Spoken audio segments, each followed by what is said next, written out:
முன்னாள் அமைச்சர் திரு பொன்முடி சொத்து குவிப்பு வழக்கில் தண்டிக்கப்பட்டிருக்கிறார். வருமானத்திற்கு அதிகமாக சொத்து சேர்த்தார் அப்படின்ற அடிப்படையில் நீதிமன்றம் அவருக்கான தண்டனை விவரங்களை இன்று அறிவித்திருக்கிறது. 3 ஆண்டுகள் சிறை தண்டனையும் 50 லட்சம் ரூபாய் அபராதமும் அவருக்கும் அவருடைய மனைவிக்கும் விதிக்கப்பட்டிருக்கிறது.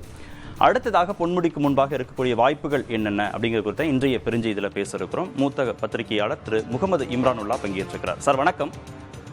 திரு பொன்முடிக்கு முன்பாக இருக்கக்கூடிய 5 வாய்ப்புகள் குறித்து பார்க்க இருக்கிறோம். முதல் வாய்ப்பாக தீர்ப்புக்கு இடைக்கால தடை வாங்குவதற்காக அவர் உச்சநீதிமன்றத்தில் மேல்முறையீடு செய்வதற்கான வாய்ப்புகள், சாத்தியக்கூறுகள் இருக்கா? அதை எப்படி செய்ய முடியும்? அதற்கான முகாந்திரங்கள் என்னென்ன? தீர்ப்பு வந்து 2 விதமா பிரிக்கணும். ஒன்னு கன்விக்ஷன், அதாவது அவர் குற்றவாளி என தீர்மானிக்கப்பட்டது. 2வது சென்டென்ஸ், தண்டனை விதிக்கப்பட்டது. இப்போ அவர் மேல்முறையீடு செய்யும் போது 2யுமே சேலஞ்ச் செய்வார். என்னை குற்றவாளி என தீர்மானித்ததும் தவறு, எனக்கு விதிக்கப்பட்ட தண்டனையும் தவறு. அதே போல் 2க்குமே ஸ்டே, இடைக்கால தடையும் கேட்பார். இதை பார்த்தோம்னா இந்த மாதிரி வழக்குல தண்டனைக்கு இடைக்கால தடை கிடைப்பதற்கான வாய்ப்புகள் மிக அதிகம். ஆனால் கன்விக்ஷன், அதாவது இவர் குற்றவாளி என தீர்மானிக்கப்பட்டதற்கு இடைக்கால தடை கிடைப்பதற்கான வாய்ப்புகள் குறைவு. இதுதான் சிச்சுவேஷன். அவர் குற்றவாளி அப்படின்னு சென்னை உயர்நீதிமன்றம் கொடுத்த உத்தரவை நிறுத்தி வைக்க முடியாது, ஆனா தண்டனையை நிறுத்தி வைப்பதற்கான வாய்ப்புகள் இருக்குன்னு சொல்லியிருக்கீங்க. அப்ப 2வது வாய்ப்பு, இந்த தண்டனையை நிறுத்தி வைப்பதற்கான கோரிக்கையை உச்சநீதிமன்றத்தில் எந்த அடிப்படையில் அவர் வைக்க முடியும் அப்படின்ற கேள்வி இருக்கு. எந்த அடிப்படையிலன்னா, இப்போ 2 நீதிமன்றங்கள் அவருடைய வழக்குல தீர்ப்பு சொல்லியிருக்கு. ஒன்னு trial court, special court for prevention of corruption act cases Villupuram, அவங்க இவர் வந்து குற்றவாளி இல்லை என தீர்மானித்திருக்கிறார்கள்.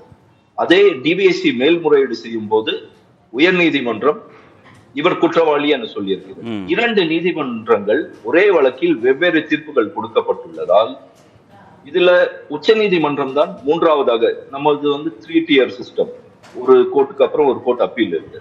உச்ச நீதிமன்றம் இந்த 2 நீதிமன்றங்களில் யார் சொன்னது சரி என தீர்மானிக்கும் வரை அந்த தண்டனையை நிறுத்தி வைக்க வேண்டும் என்பதுதான் முக்கிய கோரிக்கையாக இருக்கும். ஏனென்றால் தண்டனையை நிறுத்தி வைக்காமல் உச்ச நீதிமன்றம் இவருடைய அப்பீல் மனுவை விசாரிக்குமே ஆனால், அப்படி விசாரித்து தீர்ப்பு வழங்கும் போது இவர் குற்றவாளி இல்லை என தீர்மானிக்கப்பட்டு விட்டால் இவர் தேவையில்லாமல் தண்டனையை அனுபவித்திருப்பார். ஆகையால முதல்ல தண்டனை நிறுத்தி வச்சிருங்க, அதுக்கு ஒரு அவசரமும் இல்லை. நீங்க வழக்க அப்பீல ஃபைனல் டிஸ்போசல் முடிங்க, அதுக்கப்புறம் நான் குற்றவாளின்னு தெரிஞ்சா எப்படியோ என்ன சிறைச்சாலைக்கு அனுப்பதான் போறீங்க. therefore இப்போ நான் சிறைச்சாலைக்கு போவது அவசியம் இல்லை என்கிற வாதத்தை தான் முன்னெடுத்து வைப்பார்.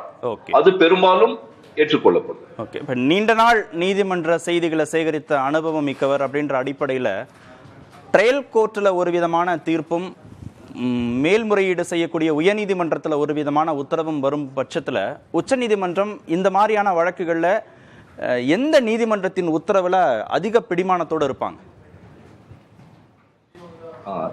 உச்ச நீதிமன்றம் வந்து இந்த உயர் நீதிமன்றம் தான் பண்ணுவாங்க, ட்ரையல் கோர்ட்டுக்கு தான் ஃபேவர் பண்ணுவாங்களே.